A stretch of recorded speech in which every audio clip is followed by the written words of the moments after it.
Sou Jéssica Marciela e hoje vamos continuar nossos estudos. Então, ao iniciar esse estudo do Sextoda, sob a perspectiva médica da área da saúde, é fundamental você distinguir três condições clínicas que, embora seja relacionada ao mesmo gênero de parasita, ela possui gravidades e mecanismos de infecção muito diferentes, que é a teanise, a cisticercose e a forma mais grave, que é a neurocisticercose. Observe o impacto dessa parasitose no tecido. A teonise, ela vai ocorrer quando o humano ingere a carne de porco ou boi mal cozida, contendo um cisticerco. Nesse caso, o indivíduo vai desenvolver o verme adulto, que é a solitária no intestino. E, embora esse desconforto abdominal pela perda de nutrientes é a forma menos grave da doença. Já se você observar aí essa foto, que é a cisticercose, essa condição ocorre quando o homem atua como hospedeiro intermediário acidental ao ingerir diretamente os ovos da Taenia solanium, geralmente por água ou alimentos contaminados. Os ovos vão eclodir, as larvas migram para o tecido, onde forma esse cisticerco na musculatura. Vemos nessa imagem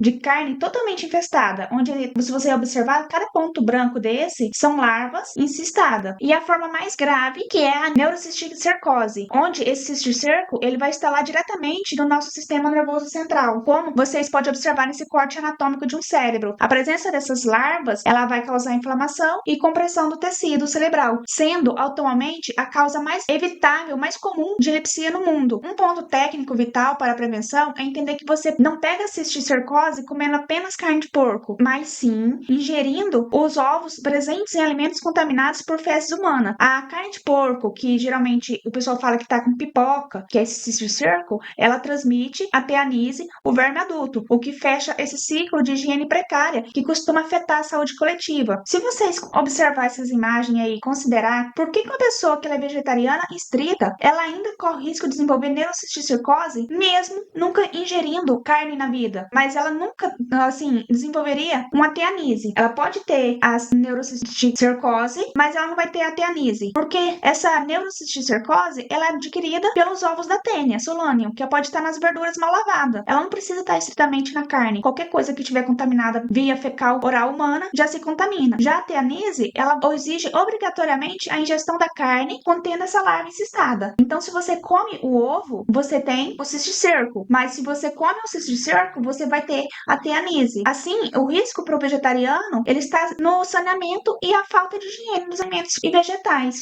Continuar nessa análise sobre o ponto de vista da saúde, a gente vai ter que entender por que essas plateumitoses ainda é um desafio, porque o grande obstáculo clínico é o que elas costumam se manifestar como infecções crônicas e em sintomas inespecíficos, como um cansaço, uma dor abdominal leve ou uma perda de peso progressivo, o que leva a esse constante subdiagnóstico. Muitas vezes, o paciente só vai descobrir essa gravidade da infecção quando surgir complicações severas, como a gente pode ver nessa radiografia de tórax, onde apresenta esse cisto hidático, onde essa larva está instalada no pulmão. Do ponto de vista técnico que a gente pode fazer para fechar esse bloco é reconhecer tudo isso como doenças negligenciadas, porque ela vai atingir prioritariamente populações vulneráveis em regiões de saneamento precário, onde esse ciclo de vida do parasita, como o adulto, visto nessa micrografia abaixo, ele encontra em condições ideais para se manter, devido ao baixo investimento da indústria, tanto farmacêutica como políticas públicas, em cooperação em outras patologias. Essas doenças ela sempre vai continuar a perpetuar no ciclo de pobreza e debilidade física em milhões de pessoas ao redor do mundo. Se a gente observar esse cisto hidático no pulmão, como o fato de que a asplamentose ela sempre vai apresentar sintomas inespecíficos ao longo de períodos, vai contribuir para que o diagnóstico só aconteça quando o dano do órgão já é visto em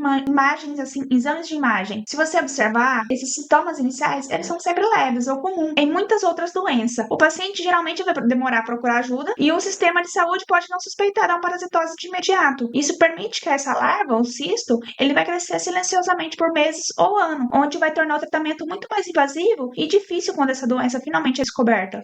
Então, para a gente pegar e observar, olhe bem o cenário: águas paradas, descarte inadequado de resíduo. Esse é o ambiente perfeito para a manutenção de todos aqueles ciclos que a gente estudou. As plameteumitose, ela não é apenas um problema biológico, elas são ditadas pelas determinantes sociais de uma transmissão. Observe que como essa saúde coletiva está interligada diretamente a uma estrutura da sociedade. Existe o determinante social, que é essa falta de saneamento básico e educação sanitária, que são os principais combustíveis para essa alta prevalência de doença. Sem esse tratamento adequado, adequado de esgoto, os ovos e os esquizostomos, ele sempre vai continuar alcançando os hospedeiros intermediários. Ele vai tornar essas condições socioeconômicas precárias o maior fator de risco. E entramos diretamente na questão do impacto econômico e social. Essas doenças sempre vai gerar um impacto profundo na produtividade. Os indivíduos cronicamente doentes, debilitados, eles vão sobrecarregar um sistema que tem a sua capacidade de trabalho reduzida, que alimenta todo esse ciclo que é difícil de se romper. E tem a questão da síntese, que é o médico sanitário. O estudo desses pateumintos, ele exige uma relevância interdisciplinar. Não basta apenas conhecer bem a biologia